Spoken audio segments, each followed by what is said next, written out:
Hola de nuevo, os doy la bienvenida a mi canal. Yo soy Marina Pardavila y aquí hablamos de libros, traducción y lenguas. Así que doy paso al tema de hoy, cómo traducir y no morir en el intento.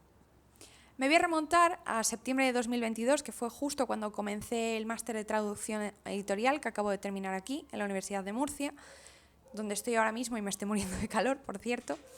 Y bueno, aunque no era nueva en el mundo de la traducción, porque había cursado alguna que otra materia en el grado e incluso había hecho unas prácticas de traducción editorial, el máster en cierto modo me recordó el sentimiento inicial que había padecido cuando había empezado a traducir, que no era otro que el de la inseguridad. Traducir es una actividad muy compleja, ya no solo por la dificultad de tener una competencia muy alta, tanto en la lengua materna como en la lengua de la que se traduce, sino porque traducir es una actividad mental muy exhaustiva y también se podría decir que bastante fatigosa. Para traducir hace falta tener una visión periférica y estar constantemente entre dos mundos, entre dos lenguas. Con lo cual es muy difícil descansar, es muy difícil sentir que se está caminando en línea recta y que se está llegando a buen puerto. Por ello, en el vídeo de hoy os voy a hablar de 4 miedos que he sentido a lo largo de todo este año y un poco a lo largo de todo el tiempo que llevo traduciendo y cómo los he solucionado gracias a la lectura de libros sobre traducción escritos por traductoras. Vamos allá. Primer miedo. Miedo a no ser fiel al texto. Lo sé. Sé que este es un miedo bastante primerizo, sé que es un miedo también un poco básico, pero es algo que siente cualquier persona cuando se da cuenta de que no existe una equivalencia absoluta entre una lengua y otra. Además, siempre surge la misma pregunta. ¿Y qué hacer con la pérdida de significado? ¿Cómo voy a captar el matiz de esta lengua en esta otra si no existe nada con el mismo significado? Para ello recomiendo a una autora que se llama Frica Vidal y que ha publicado estos dos títulos en Los límites de la traducción y Traducción, manipulación y deconstrucción, que bueno, si os interesa el tema de la filosofía del lenguaje y todos los avances que se han hecho desde el postestructuralismo, esta autora os interesará muchísimo, también si sois fans de Borges. Y sobre todo yo me quedo con la idea de la traducción como una reescritura, es decir, la traducción como una escritura de la escritura.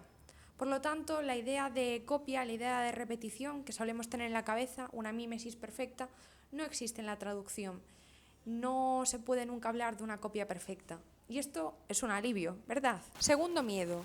Miedo a no leer correctamente. Ya lo sé, es un miedo un poco extraño porque se supone que aprendemos a leer en la escuela, ¿no? Se supone que ya una vez superada toda esta etapa deberíamos leer correctamente. Pero yo siempre tengo dudas acerca de la comprensión lectora. ¿Realmente estoy entendiendo bien el texto?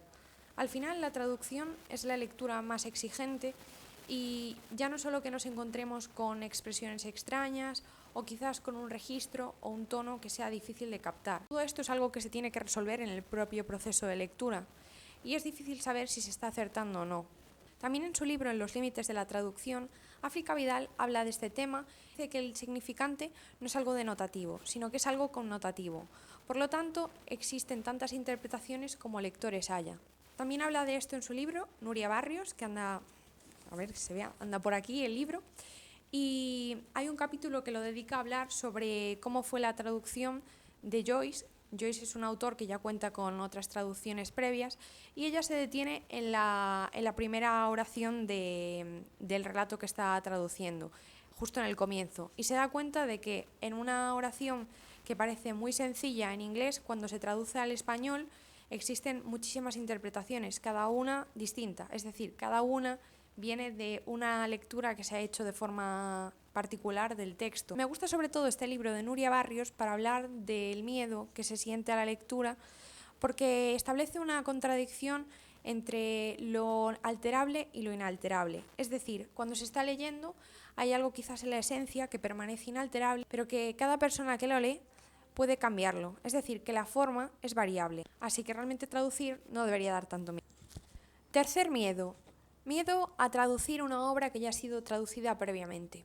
Muchas veces nos vamos a encontrar con encargos de obras que ya han sido traducidas con anterioridad a nuestro idioma. Por lo tanto, habrá que decidir si documentarse acerca de esas traducciones o si por el contrario se prefiere actuar de forma individual y no consultar las soluciones que se hayan tomado para esa obra en concreto. Los dos métodos están perfectamente bien, pero al margen del modus operandi que se decida, es bastante normal sentir de algún modo un poco de incomodidad porque se puede pensar que no se va a llegar a la altura de la traducción previa. Por ello me gusta mucho la obra de Kate Briggs, Este pequeño arte, traducida al español por Rubén Martínez Giraldez.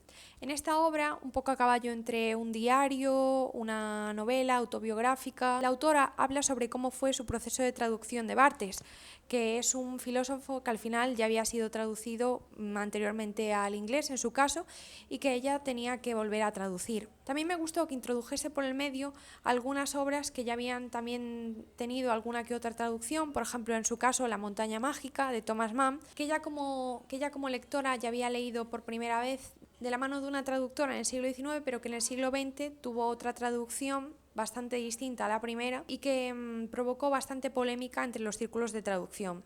Sin embargo, ella como lectora, algo que me gustó mucho es que era capaz de observar la traducción con ternura, era capaz de apreciar las dos y no las ponía en competición la una con la otra. Creo que esto también se puede aplicar a la traducción y puede ayudar a comprender por qué para cada generación existe una traducción.